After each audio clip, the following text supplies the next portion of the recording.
கிறிஸ்துவுக்குள் பிரியமானவர்களே, நம்பிக்கையின் தேவன் என்ற இந்த தலைப்போடு பரிசுத்த ஆவியின் பலத்தினாலே உங்களுக்கு நம்பிக்கை பெருகும்படிக்கு நம்பிக்கையின் தேவன் விசுவாசத்தினால் உண்டாகும் எல்லாவித சந்தோஷத்தினாலும் சமாதானத்தினாலும் உங்களை நிரப்புவாராக என்ற ரோமர் 15:13 என்ற இந்த வாக்கு தத்தத்தோடு உங்களை சந்திப்பதில் மிகுந்த சந்தோஷம் அடைகிறேன். இந்த காலை வேளையில் கர்த்தர் நமக்கு ஒரு வாக்கு தத்தத்தை கொடுத்தார் என்றால் அந்த வாக்கு தத்தத்தை நிறைவேற்றுவதில் அவர் உண்மை உள்ளவராக இருப்பார். பரிசுத்த ஆவியின் பலத்தினாலே உங்களுக்கு நம்பிக்கை பெருகும்படிக்கு, நம்பிக்கை நமக்கு பெருகணும்னாலே பரிசுத்த ஆவியானவரோட பலன் அங்கே ரொம்ப அவசியமாக நமக்கு காணப்படுது இல்லையா? அவருக்கு பேரே நம்பிக்கையின் தேவன். நம்ம நீதிமொழிகள் 18:10 பார்க்குறோம், கர்த்தரின் நாமம் பலத்த துருகம், நீதிமான்கள் அதற்குள் ஓடி சுகமாயிருப்பான், நீதிமான் அதற்குள் ஓடி சுகமாயிருப்பான் என்று பார்க்கிறோம். எனவே இன்னைக்கு நமக்கு ஒரு நாமத்தை அவர் வெளிப்படுத்துகிறார் என்றால் இந்த நாள் முழுவதும் அந்த நாமம் நமக்கு துருகமாக இருக்கிறது. அது நமக்கு இன்னைக்கு நம்ம சந்திக்கக்கூடிய சூழ்நிலைகளில் ஓடி போய் மறைந்து கொள்ளக்கூடிய ஒரு பெரிய பலத்த துருகம். அது ஸ்ட்ராங் டவர். அந்த ஸ்ட்ராங் டவருக்குள்ளே எதுவுமே நுழைய முடியாது. இன்னைக்கு இந்த நம்பிக்கையின் தேவனாய் நமக்கு அவர் வெளிப்பட காத்திருக்கிறார். இன்னைக்கு என்ன நம்ம பார்க்குறோன்னா, பரிசுத்தாவியின் பலத்தினாலே உங்களுக்கு நம்பிக்கை பெருகும்படி நம்பிக்கையின் தேவன் விசுவாசத்தினால் உண்டாகும் எல்லாவித சந்தோஷத்தினாலும் சமாதானத்தினாலும் உங்களை நிரப்புவாராக. இந்த நம்பிக்கையின் தேவன் இன்னைக்கு உங்களுக்கும் எனக்கும் விசுவாசத்தினால உண்டாகக்கூடிய எல்லா விதமான சமாதானத்தையும் சந்தோஷத்தையும் நமக்கு கொடுத்து நம்ம அப்படியே நிரப்ப போகிறார். ஆமென். இன்னைக்கு நம்ம எந்த காரியத்தை குறித்து கவலை, எந்த காரியத்தை குறித்து கலக்கம், எந்த காரியத்தை குறித்து பயம் எல்லாம் நமக்கு அப்படியே நம்மளை போட்டு அழுத்தி அப்படியே நம்மளை வெளியே வர முடியாதபடிக்கு அடக்கி போட்டிருந்தாலும் இன்னைக்கு ஆண்டவரோட வார்த்தை அப்படியே அந்த இருளில் இருந்து நமக்கு வெளிச்சத்தை கொடுக்கு. வசனத்தின் பிரசித்தம் வெளிச்சம் தருகிறது.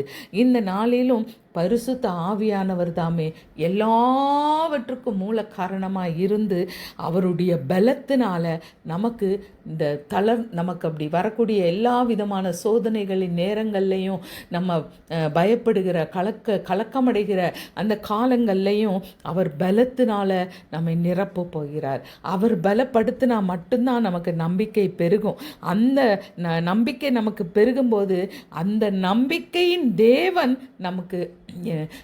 நமக்குள்ள அப்படியே வார்த்தையினால் நிரப்பி அவர் நமக்கு அந்த இருளில் வெளிச்சத்தை தரும்போது அந்த பர்டிகுலரான சூழ்நிலையில் நமக்கு அப்படியே ஒரு புதிய பலன், ஒரு புதிய அனுபவங்களை நமக்கு ஆண்டவர் கொடுக்க போகிறார்.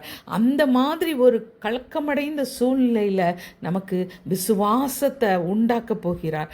அந்த பரிசுத்த ஆவியின் பலன் நமக்கு நம்பிக்கை பெருக பண்ணி அதன் மூலமாக ஒரு விசுவாசத்தை நமக்கு பெருக செய்ய போகிறார். அந்த விசுவாச ஆவி நமக்கு பெருகும்போது அது எல்லா விதமான கலக்கத்தையும் பயங்களையும் திகிலையும் நம்மை விட்டு விலக்கி நமக்கு எல்லா வித சந்தோஷமும் சமாதானமும் நம்மை நிரப்பும். ஆவிய சந்தோஷமும் சமாதானமும் நிரப்புனதுக்கு அப்புறம் நமக்கு என்ன கவலை, அப்படி ஜாலியாக இருக்கலாம். உள்ளான மனுஷன் வல்லமையாய் பலப்படும் போது நாளுக்கு நாள் நம்ம மறுரூபம் அடைகிறோம். எனவே இன்னைக்கும் பிரியமானவர்களே, ஆண்டவர் நம்பிக்கையின் தேவனாய் இந்த நாளில் நமக்கு உள்ள எல்லா சூழ்நிலைகளையும் மாற்றி சந்தோஷத்தினால் சமாதானத்தினால் நம்மை நிரப்ப போகிறார். நம்ம இன்னைக்கு குடும்பத்தில் நமக்கு சந்தோஷமும் சமாதானமும் இழந்து போனால் அங்கே எப்படி இருக்கும், நிம்மதி எப்படி இருக்கும்? அங்கே ரொம்ப ஆனால் இன்னைக்கு அப்படி குழப்பமான அந்த சூழ்நிலை கூட ஆண்டவர் நமக்கு ஒரு சந்தோஷத்தை தரப்போகிறார். ஆனால் இதுக்கு நம்ம பரிசுத்த ஆவியானவரை தேவனை சார்ந்து வாழக்கூடிய ஒரு வாழ்க்கை நமக்கு இருக்கணும். அப்போ தான் நமக்கு இந்த பரிசுத்த ஆவியானவரால் உண்டாகும் அந்த பலன், சந்தோஷம், சமாதானம் எல்லாமே கிடைக்கும். இன்னைக்கு நம்ம வாழ்க்கையில் ஆண்டவரை முக்கியப்படுத்தி வாழ்கிறோமா, ஆண்டவரை மையப்படுத்தி வாழ்கிறோமா, பரிசுத்த ஆவியானவருடைய கனி நம்மளுடைய ஜீவியத்தில் நிரம்பி காணப்படுகிறதா என்று நம்ம அப்பப்போ நம்ம பரிசோதித்து பார்க்கணும். நம்ம பரிசுத்த ஆவியானவரால் நடத்தப்படுகிறோமா, நம்ம எப்படி நம்மளோட வாழ்க்கை இருக்கிறது. எனவே இன்னைக்கு நம்ம ஒரு மெய்யான விசுவாசம் என்பது ஒரு முழுமையான வாழ்க்கை மாற்றத்தை நமக்கு கொண்டு வரும். இயேசுவை போல் நம்ம அதிகமாய் மாறிட இந்த நாட்களில் நம்ம வாஞ்சிக்கணும். அதுதான் நமக்கு சந்தோஷத்தையும் சமாதானத்தையும் கொண்டு வரும். நம்ம ஜெபிக்கலாமா? ஆண்டவரே, இந்த நாளில் கூட என்னோடு கூட சேர்ந்து ஜெபித்து கொண்டு இருக்கிற அன்பு சகோதர சகோதரிகளை நம்முடைய கரத்தில் ஒப்பு கொடுக்குறேன்ப்பா. இன்றைக்கும் ஆண்டவரே, இந்த ரோமரில் நாங்கள் வாசித்த இந்த வசனத்தின்படி 15:13 பரிசுத்த ஆவியின் பலத்தினாலே உங்களுக்கு நம்பிக்கை பெருகும்படிக்கு நம்பிக்கையின் தேவன் விசுவாசத்தினால் உண்டாகும் எல்லாவித சந்தோஷத்தினாலும் சமாதானத்தினாலும் உங்களை நிரப்புவாராக என்ற இந்த வார்த்தையின்படியே ஒவ்வொருவருடைய உள்ளான மனுஷனையும் பலப்படுத்துங்கப்பா. சோர்ந்து போயிருக்கிற, தளர்ந்து போயிருக்கிற ஆண்டவரே, கைகளையும் தள்ளாடுகிற முழங்கால்களையும் பலப்படுத்துங்கப்பா. இன்னைக்கு உங்கள் ஆண்டவரே ஆசீர்வாதத்தையும் நன்மைகளையும் கிருபைகளையும் பெற்றுக்கொள்றதுக்கு கிருபை கொடுங்கப்பா. நம்பிக்கையை பெருக பண்ணுங்கப்பா. சோர்ந்து போய் இருக்கிற ஒவ்வொருவருக்கும் ஆண்டவரே நம்பிக்கையை பெருக பண்ணுங்க. பரிசுத்த ஆவியானவரே, உங்களுடைய அபிஷேகத்தை கொடுத்து அதன் மூலமாய் வரக்கூடிய பலத்தினால இந்த உலகத்தை ஜெயிக்க, விசுவாசமே உலகத்தை ஜெயிக்கிற ஜெயம் என்று எழுதியிருக்கிறபடி ஆண்டவரே, இந்த விசுவாசத்தினால உலகத்தை ஜெயிக்க, பிசாசை ஜெயிக்க, ஆண்டவரே இயேசு ஜெயித்தது போலவே நாங்களும் எல்லாவற்றையும் ஜெயிக்க இந்த நாளில் எங்களுக்கு கிருபை தாங்கப்பா. நம்பிக்கை பெருகட்டும் அப்பா. ஆண்டவரே, இயேசு கிறிஸ்து எல்லாவற்றையும் ஜெயித்து விட்டார், எல்லாவற்றையும் முடித்து விட்டார். எனவே இனிமே நான் எதையுமே சுமக்க தேவையில்லை, எதையுமே குறித்து நான் கவலைப்பட தேவையில்லை என்ற நம்பிக்கையை கொடுங்கப்பா. இயேசு கிறிஸ்து தம்முடைய தழும்புகளால், அவருடைய காயங்களால் எங்களுக்கு சுகப்படுத்தி விட்டார் என்ற நம்பிக்கையை பெருக பண்ணுங்கப்பா. இயேசு கிறிஸ்து சிலுவை மரத்தில் ஆண்டவரே தூக்கப்பட்டபடியினால, அவர் சாபமானபடியினால எங்கள் சாபங்கள் எல்லாம் நீங்கி போயிட்டு, இயேசு கிறிஸ்து பிசாசுடைய கிரியைகளை எல்லாம் அழிக்கும்படிக்கு வெளிப்பட்டதுனால எல்லா பிசாசின் கிரியைகளும் என்னை விட்டு அகன்று போயிற்று என்று ஒவ்வொருவரும் விசுவாசிக்க அவர்களுடைய உள்ளத்தை பலப்படுத்துங்கப்பா. ஆண்டவரே, தோல்வி என்பது எங்களுக்கு கிடையாதுப்பா. கிறிஸ்தவர்களுக்கு இனி தோல்வியே கிடையாதுப்பா. நீங்கள் கொடுத்த அந்த வார்த்தைகளை நாங்கள் வாசித்து ஆண்டவரே, நீங்கள் நிறைவேற்றின எல்லாவற்றையும் நாங்கள் விசுவாசித்து இந்த நாட்களில் முன்னேறி செல்ல ஒவ்வொருவருக்கும் கிருபையை பெருக பண்ணுங்கப்பா. ஒவ்வொரு குடும்பத்தையும் ஆண்டவரே சந்தோஷத்தினாலும் சமாதானத்தினாலும் நிரப்புவீராகப்பா. சத்துரு கொண்டு வருகிற எல்லா போராட்டமான சூழ்நிலைகளும் மாறட்டும் ஆண்டவரே. சந்தோஷத்தை சமாதானத்தை ஆண்டவரே கெடுக்கக்கூடிய சூழ்நிலைகள்லாம் மறையட்டும் ஆண்டவரே. இயேசு கிறிஸ்துவின் நாமத்தினால எதிராக உருவாக்கப்படுகிற ஆயுதங்கள் எல்லாம் வாய்க்காதே போகட்டும் அப்பா.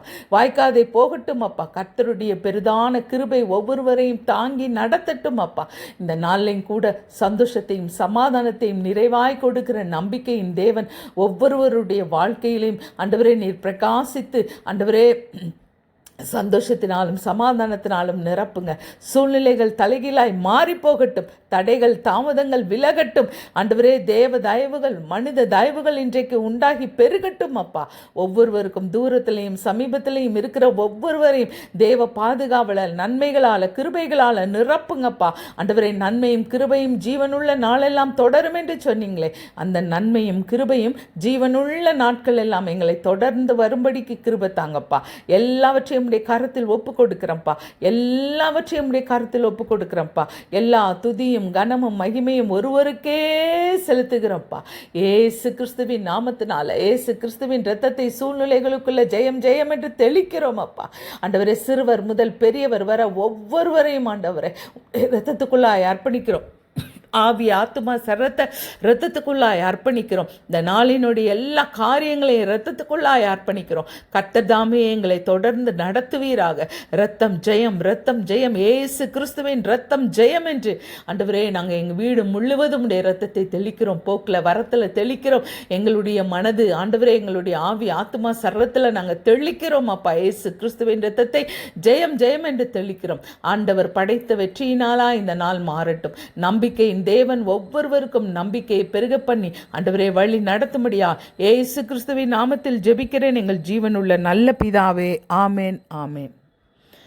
God bless you. இன்னைக்கு என்னென்னமோ சேனல்கள் எல்லாம் ஒவ்வொருத்தரும் சப்ஸ்கிரைப் பண்ணி அவங்க வந்து அதை டெவலப் பண்ணுறாங்க. ஆனால் ஆண்டவருடைய நாமத்தை பிரசித்திப்படுத்துகிற, ஆண்டவருடைய வார்த்தையை சொல்லக்கூடிய ஒருத்தருக்குமே அந்த இது கிடைக்க மாட்டேங்குது.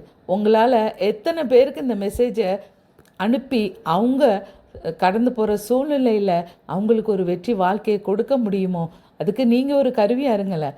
அதனால் இந்த சேனலை அநேகருக்கு அறிமுகப்படுத்துங்க, அநேகருக்கு இந்த மெசேஜை அனுப்புங்க.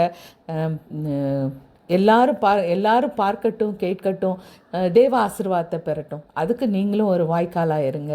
God bless you. Have a blessed day.